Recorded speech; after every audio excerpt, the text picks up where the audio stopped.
So not tippy top level, but still very solid players. But anyway, welcome to another 1v1 Arabia game. This time it will be between Brew and Sobek, with Brew spawning here in the south of the map as the green Celts, and his opponent will be Sobek spawning here in the sort of northeast-ish of the map as the blue Aztecs. Also, hello, dearest Granus. My dear Lucian. But classic AOC Civs matchup going on here. So let's take a look at these players' maps. Just right off the bat, it seems like Sobek has a pretty nice map. Back gold, back stone, back wood. Did have to get Loom to lure that boar, because that was a pretty awkward boar lure. But yeah, he has a fairly wallable map with a ton of resources in the back, with also a neutral stone and a neutral gold in the back. Johnny. Yeah, just wall here, wall here, wall here, and you're pretty safe. I am very much a fan of Sobek's map. Meanwhile, Brew, on the other hand, as we now have achieved normal speed, his map is looking a lot less pretty. Very forward gold, 2 forward stones. Not even the greatest wood lines beyond this one. Oh man. I would say this map definitely heavily favors Sobek. And on top of the map, to me, Aztecs versus Celts is an incredibly Aztec-favored matchup. Celts like going for infantry and siege units. Well, Aztecs have a little unit called the Jaguar Warrior to deal with Woad Raiders or Halberdiers. I mean, Halberdiers in general for the Celts aren't going to be particularly useful against a civilization that can't make cavalry. And then, even if Aztecs don't have as good of siege as the Celts, they still have very respectable siege, and the Aztec monks, with their very high HP, can convert the Celtic siege at range. So, in general, I think this is just a super Aztec-favored matchup.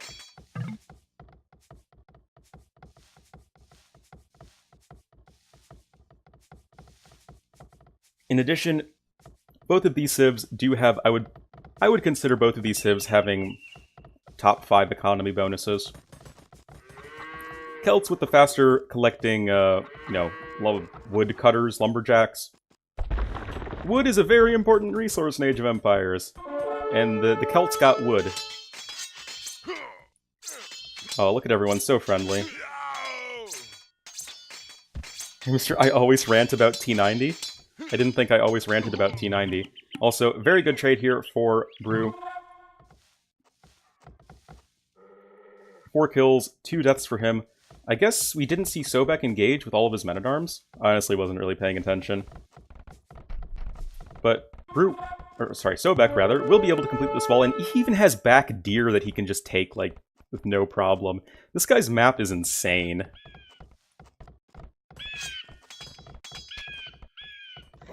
One scout and 1 militia left alive, but the militia is at very low HP for Brew. And I don't really think a whole lot will come of this, just a little bit of annoying of villagers. Brew's going to hit the Feudal Age first, as both of these players did go for a Drush. These are actually the 2 civs that are most likely to go for Drushes, I would say. But Feudal Age in first here for Brew, and he is going right for the tower. He realizes that his map is what the pros call bad, and his opponent's map is what the pros call good. So, the best way to deal with having a crappy map is to trush them. But the problem in trushing your opponent on this map is, well, these stones are pretty easily accessible for Sobek. He does see this tower coming up, and he has just hit the Feudal Age. Going to try and get his tower up in time. 5 villagers building it. Well, there's 3 for Brew. I mean, he's not going to stop the tower of Brew. I don't know if Brew can stop the tower of Sobek. I don't think so. I think it's too far along now. 3 men-at-arms plus a scout here will be able to do a lot of damage to the palisade, forcing a villager to repair. But both players apparently will get their towers up no problem. Nice jump into the tower there for Brew. Archery range now coming down from Sobek. definitely want to be going for archery range in this position, not the Eagle Warriors. You see your opponent has plenty of men-at-arms, and the archers will just easily poke away at the men-at-arms.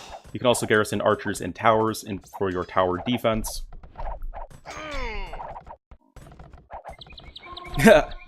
You know what, Turbo Noob Tuber? I don't disagree with you. No, Turbo Noob Tuber, your opinion is shared by many in the community. I know I've talked about this with Zero Empires on stream before, but we agree that trushing is... The only counter to towers is your own towers, at least as far as the Feudal Age goes, because there aren't any siege weapons in the Feudal Age. And men-at-arms are just bad. Okay, so men-at-arms are great in the very early Feudal Age. Beyond the very early Feudal Age, men-at-arms are bad. And other than that, you don't really have anything that can take down towers except villagers. And villagers do demolish towers very quickly, but that can be used offensively just as easily as it can be used defensively. So if there is a change to towers, I'd like it to be so it just nerfs the watchtower, and it specifically just nerfs the watchtower in the Feudal Age. I think watchtowers are fine in the Castle Age. They get destroyed by siege very easily. And knights. I think it's just the Feudal Age where towers are a little oppressive right now.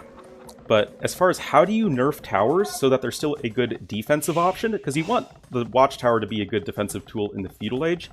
Otherwise, you'll just see a lot of people just roll over and die in the Feudal Age the second they fall behind an army count. So you need towers to be good defensive tools. But we want to sort of make it so they're not as potent offensively. And to be honest, I don't really know how you do that. But there are many smarter people than me out there who can figure such things out. Castle Age is going to be coming in on the way for Brew here. He didn't really commit super hard to the Trush. He only did the one tower. KD is fairly even, all things considered. Get lower HP in the Feudal and gets increased in the Castle, while Guard Tower stays the same. That was one of my thoughts, Majike. If these towers had like 750 health, but like, would that change anything? Like, it just makes the towers worse defensively, like, 100% of the time, and it makes the trushing a bit weaker, but, I don't know, maybe you can kill it with villagers easily, or rather, more easily. I don't know. It's definitely a change I would like to test. Skirmishers here for both players. Neither of them have fletching, with Brew almost having fletching complete. Does Sobek even have a blacksmith? Yeah, he does. He just is yet to research fletching. Well, just now clicking it. Will be a fair bit further behind to the Castle Age because he's had to have a bit of a messy economy, but both players are going to get there. And we do see a fairly sizable villager lead for Sobek as well. Probably like 3 villagers when all is said and done. Maybe 2 villagers. Because, of course, right now, Brew can catch up on villagers while Sobek's still researching Castle Age. Go full towers. Oh man, AIs do not respond well to trushes. Or just buildings in general. The other day, me, Robo, and Kanye Twest were playing a 3v5 versus the hard Barbarian AI. Not hardest, like Viper and Doubt were doing, just the hard AI, so it doesn't cheat. But,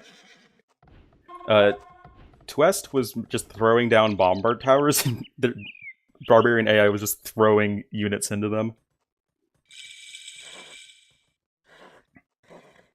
But, going to be knights coming in here for Brew. The thing is with Celt Knights is you don't get bloodlines, and you get Paladin. And that's a really weird combo. And hey, Belgium. For some reason, on my chat, the Nilly High, the Doubt High loaded right away, but there was like a weird second where there was like this space in your message, and then it, like, the T90 salute appeared. It was really weird.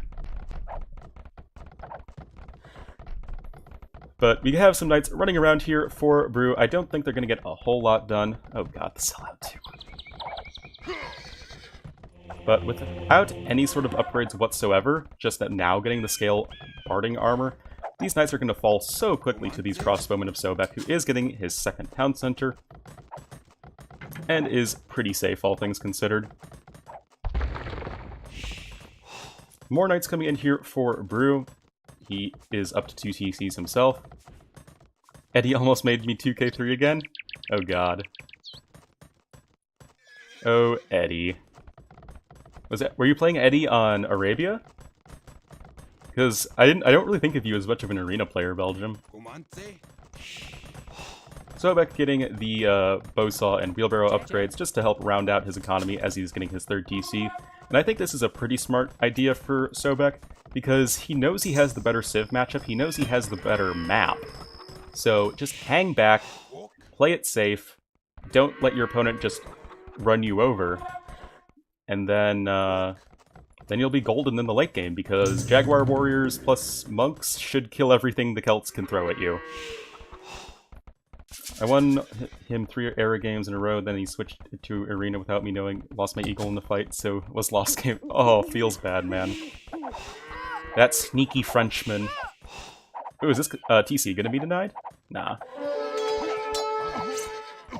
Also, still, with only the +1 armor for these knights, and, of course, Celts don't have bloodlines, yes, all of these crossbowmen will likely be cleaned up, but Sobek's gonna get a pretty good trade here, all things considered. Well, maybe not so much with the skirmishers coming in to support. Do monks and jaguars kill rocks, though? What do you mean, rocks, Vatilla? From, like, onagers? And, yes, monks will allow down the mangonels in the Castle Age, onagers in the Imperial Age, because Aztec monks have at least 5 million HP. At least. You know, give or take.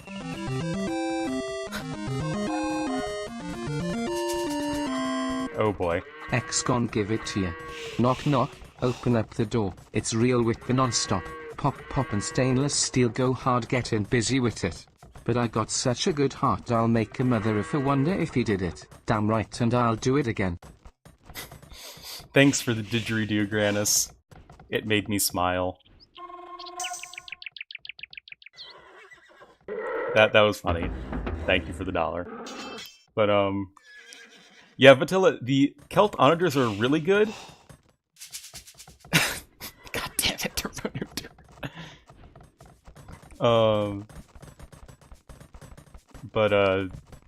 Celt onagers make a fine addition to the Aztec army, with monks.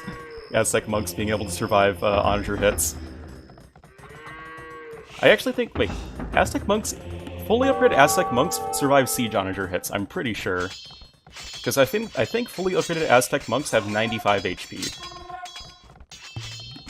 Knight's gonna try and come in here, take down this house. They do have the downhill advantage, it's why the house is dropping so fast. But not really going to be enough to get through another layer of houses. And all things considered, Bruh has taken better trades throughout this game, but I do think Sobek is in a better position economically, he's in a better position defensively. Now we have Eagle Warriors starting to come in. Not really sure why. Does have to be careful of this tree, though, and the good old overchop. It's a trap.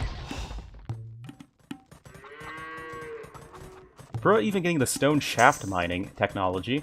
Don't really see this guy too often. We just see Bruh really wants to get a castle out. There's about 450 stone in the bank. He'll get a castle up fairly soon. I don't think he needs to worry like that much about an impending attack. Yeah, he's gonna have some eagles coming in, but wait, where are his knights? His knights aren't really close to his base at all, so never mind. He really does want that castle.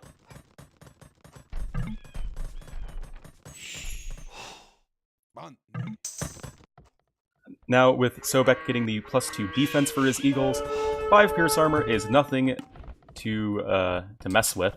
4th TC for Sobek, but yeah, that's going to be a lot of pierce armor for these eagles. Also, being able to snipe a monk here, so long as Sobek is paying attention. There we go. Castle certainly is going to be completed here for Brew, but it's going to be...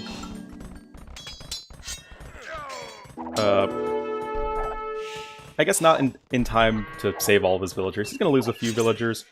Overall, villager counts are still fairly even. And with these knights coming back, I do think these eagles will likely get cleaned up. As also, with Woad Raiders joining the party, Woad Raiders are going to do amazingly against Eagle Warriors. So I think for Brew here, he has plenty of villagers on stone. He knows what he needs. He needs the Jaguars. Jaguar. Get it? And USD is getting weaker. I was charged less euro than last time. I'm no economist, so I don't know if that's a good thing or a bad thing.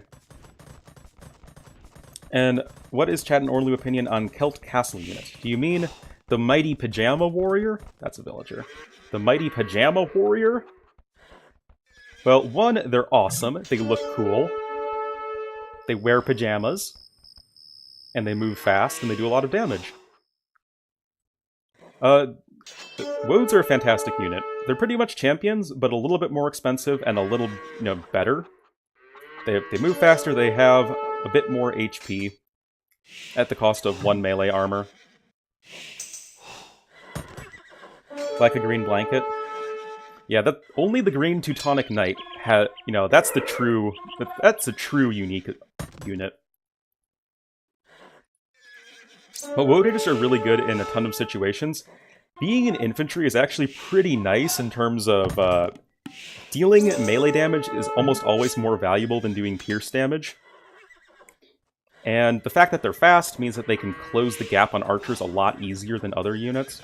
The problem for Woad Raiders is that, well, they die to Jaguars really hard, because literally the entire point of the Jaguar is to kill infantry units. However, Sobek is being really weird and is getting longswordsmen instead of just Jaguars. They don't even lose very hard against HCs. Yeah. Well, at least not as hard as other infantry units. Here's a castle. We are seeing some Jaguars on the field. I don't really know why Sobek invested into the longswordsman technology in the first place. I mean, he only made like 5? Maybe he plans on getting champions later? Because, of course, Aztec champions will destroy Celt champions in a sort of straight-up duel. Also, I think Sobek should wall here. This is such an easy wall, and it would prevent this from happening.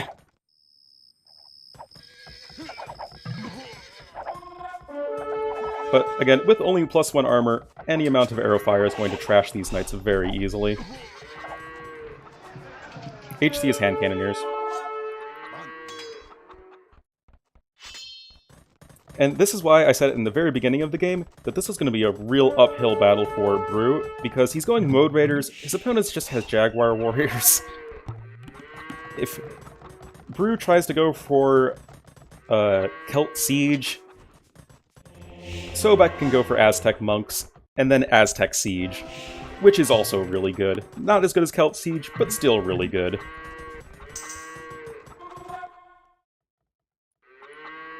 And just like the way this game works out, in an Infantry Civ versus Infantry Civ battle, the Aztecs tend to win. Aztecs, I would not say have the best infantry in the game, but they have the best infantry against infantry in the game with these Jaguars. Tarkade Shrubs. Garland War is now on the way for Sobek. Brew getting his Elite Woad Raider plate mail and conscription techs. These guys just wanting to round out their tech trees before they start their Imperial Age clashes.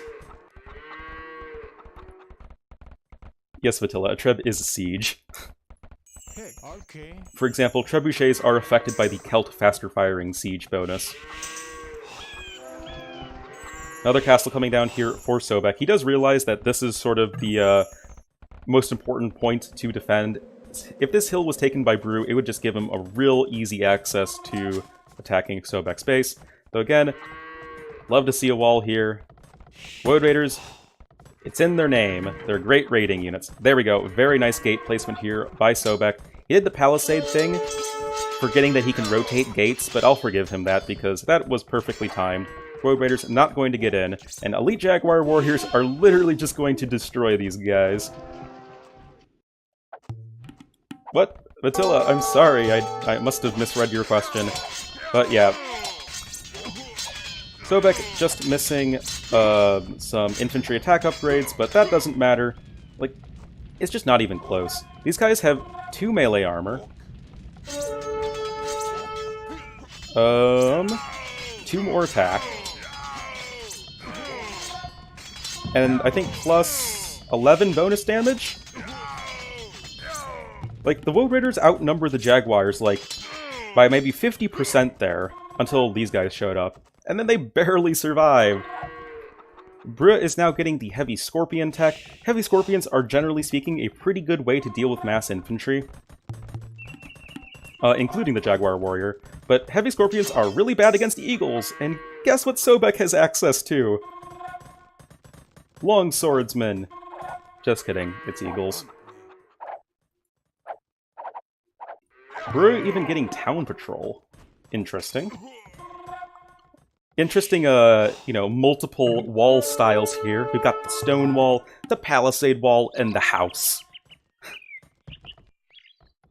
Another castle coming in here for Sobek. He's got castles for days. It's gonna be his 4th castle. I mean, Brua himself has 3 castles. So these players mining quite a lot of stone, really sort of focusing on their unique units. And the hull? Oh yeah, of course, the most important part of the wall. And it actually matters because Bru's just running in these knights here. Oh my god, that's so funny. Oh, that's perfect.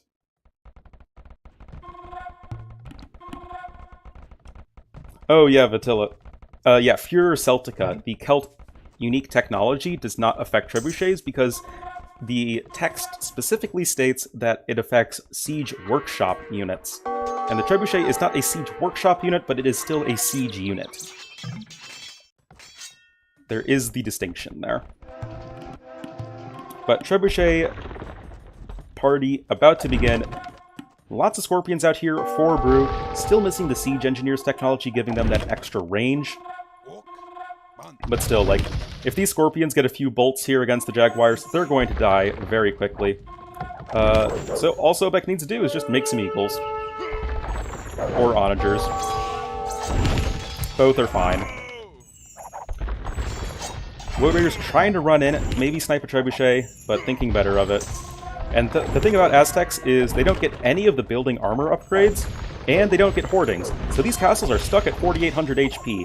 And with Celt Trebs firing 20% faster, that can be some dead castles very quickly. And without castles, you can't make Jaguars.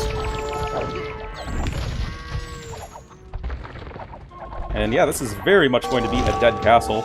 Yes, Sobek still has another 3 castles, but will sort of hurt him in the sort of trying to outproduce his opponent. And I actually don't think Sobek can engage with all of these heavy Scorpions here. Look at them doing massive damage to these Jaguars. Sobek really needs something to answer them. Again, Eagles would be a good answer, Onagers would be a good answer, but you need one of them. However, Bru cannot take this engagement. Bru cannot engage into the Jaguar Warriors with his Woad Raiders. He needs to start picking them off with range, utilize the range advantage that his Scorpions have over the Jaguars to just sort of poke away at them, force an engagement, and then only if the Jaguars commit to engaging both the Woad Raiders and the Scorpions at the same time, should Bru take that engagement. Because again, these Scorpions are just doing massive damage. As Celts, they fire 20% faster. With Furor Celtica, they have 70 HP. Wait, I thought he had Furor Celtica. Is it only 70 HP?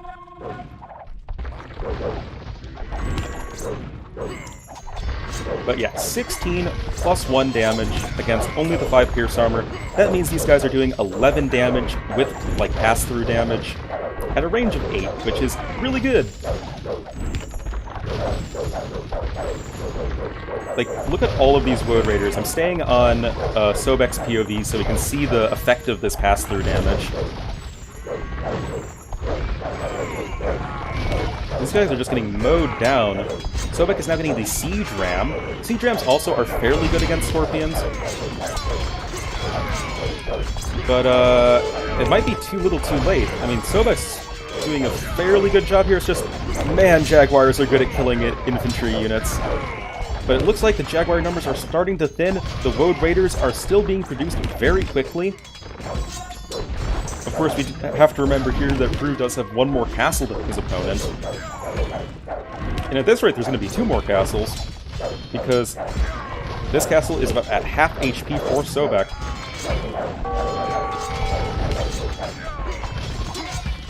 But again, it's just so hard for Brew to actually overrun Sobek, because just any amount of elite Jaguars are going to just absolutely trash his Woad Raiders. But here come the Celt capped rams as well. Siege ram on the way. And this is a lot of Celt siege for Sobek to deal with. It is currently 51 military to 17. And I think we will see Brew take this game at this point. Hey, Distrauss, welcome back to the stream. But yeah, that's going to be the GG. Very well played there for Brew. He did exactly the right move going into these Scorpions. And honestly, Sobek had a massive civ advantage, he had a massive map advantage, but he just did not get an answer to the Scorpions in anything close to the time he needed. So, very well played there for Brew. And I always like to see people overcoming a civ disadvantage. Oh, also Brew got 4 relics, that's always